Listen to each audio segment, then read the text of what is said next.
Hello viewers, TNEA counselling சம்மந்தமாக நிறைய videos வந்து நம்ம சேனலில் போஸ்ட் பண்ணிகிட்ருக்கோம். ஸோ இப்போ இன்றைக்கி எதை பற்றி நம்ம பார்க்க போகிறோம், இந்த டிஎன்இஏ கவுன்சிலிங்கில் ரவுண்டு 2 கவுன்சிலிங் அப்போது என்ன மாதிரியான விஷயங்கள்லாம் நடக்கும், சும்மா பேசிக்காகவே வந்து கவுன்சிலிங் என்ன நடக்கும் அப்படின்ற பற்றியும் நான் இந்த வீடியோவில் வந்து உங்களுக்கு சொல்கிறேன். இது மட்டும் இல்லாமல் இப்போ ரவுண்டு 2ல் நீங்கள் வரீங்க அப்படின்றது வந்து உங்களுக்காக ஃபுல் அண்ட் ஃபுல் டீட்டெயில் என்னென்ன விஷயங்கள்லாம் நீங்கள் ரொம்ப ஃபோக்கஸ் பண்ணணும், என்னென்ன விஷயங்கள்லாம் நடக்கும், ஸோ நீங்கள் என்ன பண்ண வேண்டியது இருக்கும், எப்படி ரியாக்ட் பண்ணணும், இந்த மாதிரியான விஷயங்கள் பற்றி தான் இன்றைக்கி டிஸ்கஸ் பண்ண போகிறோம் இந்த வீடியோவில். ஸோ மறக்காம வீடியோவை லைக் பண்ணிங்க, நம்ம சேனலையும் சப்ஸ்கிரைப் பண்ணிங்க. ஃப்யூச்சரில் இந்த மாதிரியான எஜுகேஷ்னல் வீடியோஸ்க்கு வந்துட்டு உங்களோட ஃப்ரெண்ட்ஸ்க்கும் இந்த வீடியோவை வந்து ஷேர் பண்ணிங்க. ஸோ இப்போது ரவுண்டு 2 கவுன்சிலிங்கோட டேட் என்ன எதுன்றது பார்த்துருவோம். ஸோ முன்னாடியே நான் சொல்லியிருந்த மாதிரி ஒவ்வொரு கவுன்சிலிங்குமே பார்த்தீங்கன்னா, அதாவது ஒரு ரவுண்டும் உங்களுக்கு 13 டேஸ் நடக்கும் அப்படின்ற மாதிரி சொல்லியிருந்தோம். இங்கே இந்த ரவுண்டு 2 வந்து உங்களுக்கு 14 டேஸ் வந்து நடக்கும். அந்த மாதிரி தான் வந்து டேட்ஸ் வந்து கொடுத்துருக்காங்க. அதாவது ஆகஸ்ட் 10th இருந்து உங்களுக்கு 23rd ஆகஸ்ட் வரைக்கும் ரவுண்டு 2 கவுன்சிலிங் வந்து நடக்கும். ஸோ இப்போ இந்த கவுன்சிலிங் யார் யாருக்கு என்ன கட் ஆஃப் ரேஞ்சுன்னு பார்த்தோம் பாருங்கள். 178.975 இந்த கட் ஆஃபில் இருந்து 142 கட் ஆஃப் வரைக்கும் இருக்கிற எல்லா ஸ்டூடெண்ட்ஸுக்குமே பார்த்திங்கன்னா ரவுண்டு 2 கவுன்சிலிங் வந்து நடக்கும். இவங்க எல்லாருமே இந்த ரவுண்ட் 2 கவுன்சிலிங் வந்து பார்ட்டிசிபேட் பண்ணுவாங்க. இதே மாதிரி இவங்களோட ஜென்ரல் ரேங்க் ரேஞ்சு, அதாவது இந்த கவுன்சிலிங் அட்டன் பண்ண போகிறவங்களோட ரேங்க்ஸ்லாம் எந்த ரேங்க்லேருந்து எந்த ரேங்க்னு பார்த்தோன்னா 26,655 ரேங்க்கில் இருந்து 1,04,602 ரேங்க் வரைக்கும் இருக்கிற ஜென்ரல் ரேங்க் லிஸ்ட் ஸ்டூடெண்ட்ஸு எல்லாருமே பார்த்திங்கன்னா ரவுண்டு 2 கவுன்சிலிங் டிஎன்இஏல வந்து அட்டன் பண்ணுவாங்க. இப்போ இதே மாதிரி ஜென்ரல் ரேங்க் ரேஞ்சு இப்போ நான் உங்களுக்கு சொன்னது. இதே மாதிரி கவர்மெண்ட் நம்ம 7.5 ரிசர்வேஷன் ரேங்க் என்ன அப்படின்னு பார்த்தோன்னா, ஏன் அப்படி பாருங்கள், ரவுண்டு 2ல் வந்து இவங்க 2 பேருமே வந்து அட்டன் பண்ணுவாங்க. ஸோ இப்போ இந்த ரேங்க் ரேஞ்சுக்கு தனியாகவும் இவங்க இந்த 7.5 கவர்மெண்ட் ரேங்க் ரேஞ்ச் என்னன்னு பார்த்தோன்னா 1344 இருந்து அந்த ரேங்க்லேருந்து 10,837 ரேங்க். ஸோ இப்போ இந்த 10,837க்கு அடுத்து வர நம்பர் வந்து ரவுண்டு 3ல் அட்டன் பண்ணுவாங்க. அதே மாதிரி 1344க்கு முன்னாடி இருக்கிற நம்பர் பார்த்திங்கன்னா ரவுண்டு 1ல் வருவாங்க. ஸோ இப்போ இந்த மாதிரி ஒவ்வொரு ரவுண்டுக்கும் அதுக்கேற்ற மாதிரியான கட் ஆஃப் ஜென்ரல் ரேங்க் ரேஞ்ச்லாம் வச்சு ஸ்ப்ளிட் பண்ணி அதுக்கேற்ற மாதிரி தான் கவுன்சிலிங் வந்து அலாட்டும் பண்ணுறாங்க. இப்போது அடுத்த டேட்டு இப்போ வந்து நம்ம 10ஆம் தேதி வந்துட்டு கவுன்சிலிங் ஸ்டார்ட் ஆகும் அப்படின்ற மாதிரி சொல்லியிருக்கோம். ஸோ உங்களுக்கு 10ஆம் தேதி ஆகஸ்ட் மாதம் காலையில் 10 மணிக்கு, ஸோ அது வந்து ஒரு சனிக்கிழமை தான், சாட்டர்டே. ஸோ அன்றைக்கே உங்களுக்கு காலையில் தான் பார்த்திங்கன்னா ரவுண்டு 1ல் நடந்து முடிஞ்ச ஜென்ரலுக்கும் சரி 7.5 ரிசர்வேஷன் கவர்மெண்ட் ஸ்டூடெண்ட்ஸ்க்கு நடந்த கவுன்சிலிங்கோட வேக்கன்சி லிஸ்ட்டு வந்து உங்களுக்கு காலையில் 10 மணிக்கு வரும்.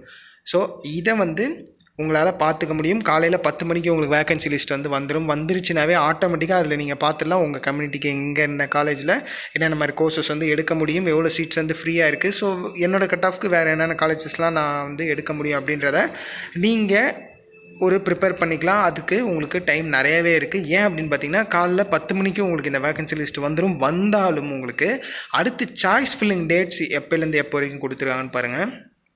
இதில் 10ஆம் தேதி ஆகஸ்ட் மாதத்தில் உங்களுக்கு காலைல 10 மணிக்கு இது வந்துடுது ஜென்ரல் வேக்கன்சி லிஸ்ட்டு. வந்த அடுத்த இன்னொரு நோட்டிஃபிகேஷனும் உங்களுக்கு ஆட்டோமேட்டிக்காக உங்களோட சாய்ஸ் ஃபில்லிங் டேட்டு பார்த்திங்கன்னா 10, 11, 12. ஸோ 12ஆம் தேதி உங்களுக்கு ஈவினிங் 5 மணி வரைக்கும் வந்துட்டு டைம் இருக்குது. அதுக்குள்ளே வந்துட்டு நீங்கள் உங்களோட சாய்ஸஸை ஃபில் பண்ணி சூஸ் பண்ணணும். ஸோ சாய்ஸஸ் எத்தனை சார் போடலாம் அப்படின்னா, அதுக்கு உங்களுக்கு தனியாகவே நம்ம எவ்வளோ சாய்ஸ் ஃபில்லிங் பற்றின ஒரு வீடியோவே வந்து செப்பரேட்டாக நம்ம சேனலில் வந்து போஸ்ட் பண்ணியிருக்கோம். அது ஒரு டைம் பார்த்திங்கன்னா இன்னும் உங்களுக்கு கிளாரிட்டியான ஒரு ஐடியா கிடைக்கும் சாய்ஸ் ஃபில்லிங் பற்றி. இதில் வந்து நான் அந்தளவுக்கு டீட்டெயிலாக சொல்லலை, பட் இருந்தாலும் ரொம்ப நீங்கள் தெரிஞ்சுக்கணும்னு நினச்சிங்கன்னா அந்த வீடியோவும் ஒரு டைம் பாருங்கள். இப்போ இந்த சாய்ஸ் ஃபில்லிங்கில் நீங்கள் மினிமம் ஒவ்வொருத்தரும் ஒவ்வொரு ரவுண்டுக்கு வர மாதிரி நீங்கள் உங்களோட சாய்ஸஸ் வந்து வைக்கணும். ஸோ இப்போ ரவுண்ட் 1ல் இருக்காங்கன்னா அவங்க கம்மியாக வச்சாவே போதும், ஏன்னா அவங்களுக்கு நிறைய காலேஜஸில் போகிறதுக்கான சான்சஸ் அதிகமாக இருக்குது. சேம் நீங்கள் ரவுண்டு 2ல் வரீங்க அப்படின்றது வந்து நீங்கள் அதிகமான சாய்ஸஸை வைக்கிறதுக்கு ஆப்ஷனாக இருங்க. ஒரு 60 to 80 சாய்ஸஸாவது மினிமம் நீங்கள் வைக்கணும். அதுக்கு மேலே நான் 100 வைக்கலாமா சார், 200 வைக்கலாமான்னா கண்டிப்பாக அது உங்களோட விருப்பத்தை பொறுத்து தான். எத்தனை வேணாலும் நீங்கள் வைக்கலாம், பட் அதிகமாக வைங்க. அதுதான் ரவுண்டு 3ல் இருக்கவங்கலாம் கண்டிப்பாக ஒரு 80 to 100 சாய்ஸஸாவது வைக்கிறதுக்கு ட்ரை பண்ணுங்கள். இப்போ இந்த டேட்ஸ் எல்லாமே பார்த்துட்டோம். இப்போ இங்கே நீங்கள் முக்கியமாக என்ன பண்ணணும்னா, காலையில் 10ஆம் தேதி உங்களுக்கு வந்துட்டு அந்த வேக்கன்சி லிஸ்ட் வருது பார்த்திங்களா, அதை ஒரு டைம் எடுத்து வச்சு பாருங்கள். உங்களோட கட் ஆஃப்க்கு என்னென்ன மாதிரி காலேஜ் கோர்ஸ் எடுக்க முடியுன்றதை தனியாக லிஸ்ட் பண்ணி அதையெல்லாம் உங்களோட சாய்ஸஸாக மேக் பண்ணி நீங்கள் உங்களுக்கு ஏன்னா 3 days வந்து டைம் இருக்குது. ஸோ இது எல்லாமே உங்களால் பண்ணலாம். உட்காந்து காலேஜஸை எடுத்து அதுக்கேற்ற மாதிரி சாய்ஸஸை ஃபில் பண்ணுங்கள். கண்டிப்பாக நல்ல காலேஜஸே உங்களுக்கு கிடைக்கும். ஸோ இப்போ நீங்கள் ஃபில் பண்ணி முடிச்சிட்டிங்க. 12ஆம் தேதி ஆகஸ்ட் மாதம் 5 மணிக்கு உங்களுக்கு இது முடிஞ்சு சாய்ஸ் ஃபில்லிங் ரவுண்டு. இப்போ அடுத்து என்ன நடக்கும் பார்த்தீங்கன்னா 13ஆம் தேதி மறுநாளே உங்களுக்கு காலையில் 10 மணிக்கு release of tentative allotment and confirmation இந்த மாதிரியே ஒரு விஷயம் வந்து உங்களுக்கு நோட்டிஃபிகேஷன் கொடுப்பாங்க. ஸோ இப்போ இந்த நோட்டிஃபிகேஷனில் என்ன நீங்கள் தெரிஞ்சுக்கணும் அப்படின்னா, இந்த டென்டேட்டிவ் அலாட்மெண்ட்டுன்ற ஒரு அலாட்மெண்ட் வந்து உங்களுக்கு வரும். ஸோ இப்போ இந்த டென்டேட்டிவ் அலாட்மெண்ட்டை வச்சு நீங்கள் என்ன பண்ணணும் அப்படின்றத இப்போ நான் உங்களுக்கு சொல்கிறேன். இதோட டேட்ஸ் பார்த்திங்கன்னா இதுக்கே உங்களுக்கு 2 days வந்து கொடுத்துட்றாங்க. அதாவது இந்த டென்டேட்டிவ் அலாட்மெண்ட் அண்ட் கன்ஃபர்மேஷன் வந்துட்டு இங்கே நீங்கள் உங்களுக்கு வந்துட்டு என்ன காலேஜ் உங்கள் கட் ஆஃப்க்கு என்ன கோர்ஸ் அலாட் ஆகிருக்கு அப்படின்ற விஷயம் வந்து இங்கே தெரிஞ்சிடும். அதாவது 13ஆம் தேதி ஆகஸ்ட் மாதம் காலையில் 10 மணிக்கு டியூஸ்டே அன்னைக்கு, இந்த டேட் அன்னைக்கு டே அன்னைக்கு பார்த்தீங்கன்னா உங்களுக்கு தெரிஞ்சிடும் எக்ஸாக்டாக உங்களுக்கு டிஎன்ஏல என்ன காலேஜ் அண்ட் கோர்ஸ் உங்கள் கட் ஆஃப்க்கு ஏற்ற மாதிரி அலாட் ஆகிருக்கு, உங்கள் கம்யூனிட்டிக்கு ஏற்ற மாதிரி அலாட் ஆகிருக்கு. இந்த விஷயங்களை உங்களால் தெரிஞ்சுக்க முடியும். இப்போ நீங்கள் அடுத்து என்ன பண்ணணும் அப்படின்றத பார்த்தீங்கன்னா, உங்களுக்கு நிறைய ஆப்ஷன்ஸ் இருக்கும். பட் முக்கியமான இந்த 2 ஆப்ஷன்ஸை பற்றி நான் சொல்லிடுறேன். ஏன்னா இது நீங்கள் தெரிஞ்சுக்கிட்டே போதும், மற்ற ஆப்ஷன்ஸ் உங்களுக்கே ஓரளவுக்கு புரியும். ஸோ முக்கியமாக அக்செப்ட் அண்ட் ஜாயின் அப்படின்னு ஒரு ஆப்ஷன் வந்து இருக்கும். ஸோ அக்செப்ட் அண்ட் ஜாயின் அப்படின்றது உங்களுக்கு எனக்கு இந்த காலேஜ் அலாட் ஆகிருக்கிறது ஓகே, இந்த கோர்ஸ் எனக்கு ஓகே, இதை நான் வந்து சூஸ் பண்ணிக்கிறேன், எனக்கு இந்த காலேஜ் தான் நான் போய் படிக்கணும்னு நினைக்கிறேன் அப்படி நீங்கள் முடிவு பண்ணிட்டீங்க அப்படின்றது நீங்கள் அந்த அக்செப்ட் அண்ட் ஜாயினை வந்து நீங்கள் கொடுக்கணும்.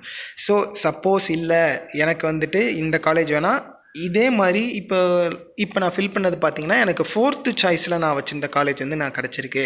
4th சாய்ஸில் நான் பிஎஸ்ஜி வச்சுருந்தேன், எனக்கு பிஎஸ்ஜியில் கிடச்சிருச்சு. ஆனால் நான் வந்து 3rd சாய்ஸாக இப்போ வந்து பார்த்தீங்கன்னா எஸ்எஸ்என் கொடுத்துருந்தேன், 2nd சாய்ஸில் வந்துட்டு எம்ஐடி கொடுத்துருந்தேன், 1st சாய்ஸ் வந்து சிஇஜி கொடுத்துருந்தேன்.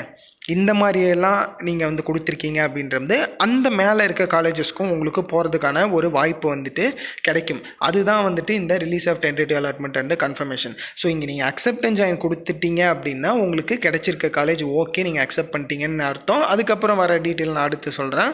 அதுவே நீங்கள் அக்செப்ட் அண்ட் அப்வர்டுன்ற ஆப்ஷன் இருக்கும். ஸோ இந்த அக்செப்ட் அண்ட் அப்வர்டு கொடுத்துட்டிங்கன்னா நீங்கள் இப்போ உங்களுக்கு அலாட் ஆகிருக்க சாய்ஸ்டான காலேஜுக்கு மேலே இருக்க சாய்ஸஸில் இருக்க காலேஜஸையும் நீங்கள் வாய்ப்பு ஏதாவது இருக்கா அப்படின்ற ட்ரை பண்ணுறதுக்காக ஒரு சான்சஸும் உங்களுக்கு கிடைக்கும். ஸோ உங்களோட விருப்பம் என்ன ஏதுன்றதை பார்த்து நீங்கள் அதுக்கேற்ற மாதிரி அக்செப்ட் அண்ட் ஜாயினா இல்லை அக்செப்ட் அண்ட் அப்போர்டு கொடுக்கலாமன்றதை டிசைட் பண்ணிங்க. இதுக்கு உங்களுக்கு 2 days டைம் இருக்குது. ஏன்னா 13 காலையில் வந்துடும் இந்த விஷயம். 14 5 மணி வரைக்கும் இந்த ஆப்ஷன் உங்களுக்கு இருக்கும். ஸோ இதை நீங்கள் வந்துட்டு ப்ரொவைட் பண்ணிட்டீங்க அப்படின்னா அடுத்து உங்களுக்கு release of provisional and tentative allotments வந்து வெளிவரும். ஸோ இப்போது யாருக்கு ப்ரொவிஷனல் அலாட்மெண்ட், யாருக்கு டென்டேட்டிவ் அலாட்மெண்ட்ன்றதையும் சொல்லிடுறேன். இப்போது 15ஆம் தேதி இந்த 14ஆம் தேதி இந்த விஷயம் முடிஞ்சதுக்கு அப்புறமே மறுநாள் காலையில் 10 மணிக்கு தேர்ஸ்டே அன்றைக்கி பார்த்தீங்கன்னா, சப்போஸ் நீங்கள் அக்செப்ட் அண்ட் ஜாயின் கொடுத்து இருந்தீங்கன்னா உங்களுக்கு டேரெக்டாக ப்ரொவிஷனல் அலாட்மெண்ட் வந்து வந்துடும். ஸோ இப்போ இந்த ப்ரொவிஷனல் அலாட்மெண்ட்டை வச்சு என்ன பண்ணணும் அப்படின்னு பார்த்தீங்கன்னா, டேரெக்டாக இந்த அலாட்மெண்ட்டை நீங்கள் காலேஜுக்கே எடுத்துகிட்டு போயிடலாம். போயிட்டு காலேஜில் ஃபீஸ் கட்ட சொல்லலாம், உங்களோட ஒரிஜினல்ஸ் கொடுக்க சொன்னாலும் கொடுத்துட்டு நீங்கள் அந்த காலேஜில் ஜாயின் பண்ணுறதுக்கான ப்ரொசீஜர்ஸை நீங்கள் ஃபாலோ பண்ணுற மாதிரி வரும். பட் நீங்கள் அக்செப்ட் அண்ட் அப்போர்டு கொடுத்துருக்கீங்க அப்படின்றது உங்களுக்கு டென்டேட்டிவ் அலாட்மெண்ட் ஆர்டர்ன்ற ஒரு ஆர்டர் வந்து கொடுப்பாங்க. இந்த ஆர்டரை நீங்கள் எடுத்துகிட்டு டிஎஃப்சி சென்டர் வந்து போகணும். ஸோ நீங்கள் காலேஜ் போகக்கூடாது. முக்கியமாக ஞாபகம் வச்சுக்க வேண்டியவங்க, அக்செப்ட் அண்ட் ஜாயின் கொடுத்தா provisional allotment, accept and upward கொடுத்தவங்களுக்கு tentative allotment. So accept and join கொடுத்தவங்க காலேஜ் போவீங்க, அக்செப்டன்ட்டு அப்போர்டு கொடுத்தவங்க டிஎஃப்சி சென்டர் போவீங்க. ஸோ இப்போது அக்செப்ட் அண்ட் ஜாயின் கொடுத்து நீங்கள் காலேஜ் போய்ட்டு உங்களோட நான் சொன்ன காலேஜில் இருக்கிற ப்ரொசீஜர்ஸ் நீங்கள் ஃபாலோ பண்ணுற மாதிரி வரும். பட் நீங்கள் அக்செப்ட் அண்ட் அப்போர்டு கொடுத்தீங்கன்னா டிஎஃப்சி சென்டரில் போயிட்டு அங்கே நீங்கள் ப்ரீவியஸ்லி கொடுத்த சாய்ஸஸ்க்கு காலேஜஸில் ஏதாவது வேக்கன்சி இருக்கா, உங்கள் கட் ஆஃப்க்கு கிடைக்குமா அப்படின்ற வெரிஃபிகேஷன் வந்து உங்களால் பண்ண முடியும். இந்த 2 விஷயத்துக்காகவும் உங்களுக்கு டைம் எத்தனை நாள் கொடுத்துருக்காங்கன்னு பாருங்கள். 15ஆம் தேதி ஆகஸ்ட் மாதம் காலையில் 10 மணி, அதாவது தேர்ஸ்டேயில் இருந்து உங்களுக்கு 20ஆம் தேதி ஆகஸ்ட்டு 5 மணி டியூஸ்டே வரைக்கும் உங்களுக்கு டைம் இருக்குது. கிட்டத்தட்ட Thursday, Friday, Saturday, Sunday, Monday, Tuesday உங்களுக்கு 6 நாள் வந்து டைம் இருக்குது. இந்த 6 நாளுக்குள்ளே இந்த ஒர்க்ஸு காலேஜில் போகிறவங்க காலேஜ் போய் ஜாயின் பண்ணுங்கள், டிஎஃப்சி சென்டர் போகிறவங்க போயிட்டு சாய்ஸஸை கன்ஃபார்ம் பண்ண முடியுமா அப்படின்றத பாருங்கள்.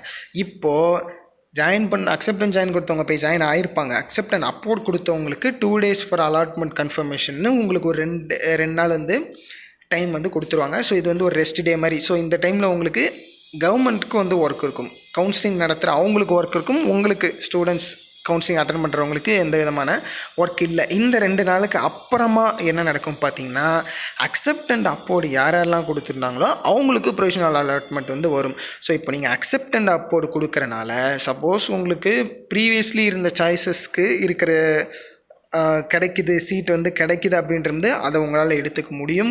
அது கிடைக்கலன்றது ஆல்ரெடி நீங்கள் அக்செப்ட் அண்ட் அப்போர்டு தான் கொடுத்துருக்கீங்க. அதனால் ஏற்கனவே உங்களுக்கு அலாட் ஆன காலேஜே நீங்கள் போய் அடுத்து ஃபர்தராக அதுக்கு இன்னும் உங்களுக்கு டைம் வந்து கொடுப்பாங்க. அதுக்குள்ளே நீங்கள் போய்ட்டு இங்கே பாருங்கள், உங்களுக்கு 23/8/2024 அன்றைக்கே வந்து இந்த ஆர்டர் வந்துடும். ஸோ இதை எடுத்துகிட்டு நீங்கள் டேரெக்டாக காலேஜ் போய்ட்டு காலேஜில் ஃபீஸு மற்ற ப்ரொசீஜர் என்னவோ ஒரிஜினல்ஸ் கொடுக்குறதுனா அது எல்லாமே நீங்கள் ஃபாலோ பண்ணலாம். ஸோ இப்படி தான் ஒவ்வொரு ரவுண்டுமே நடக்கும். ஒவ்வொரு ரவுண்டு உள்ளேயும் இவ்வளோ விஷயங்கள் இருக்கும்.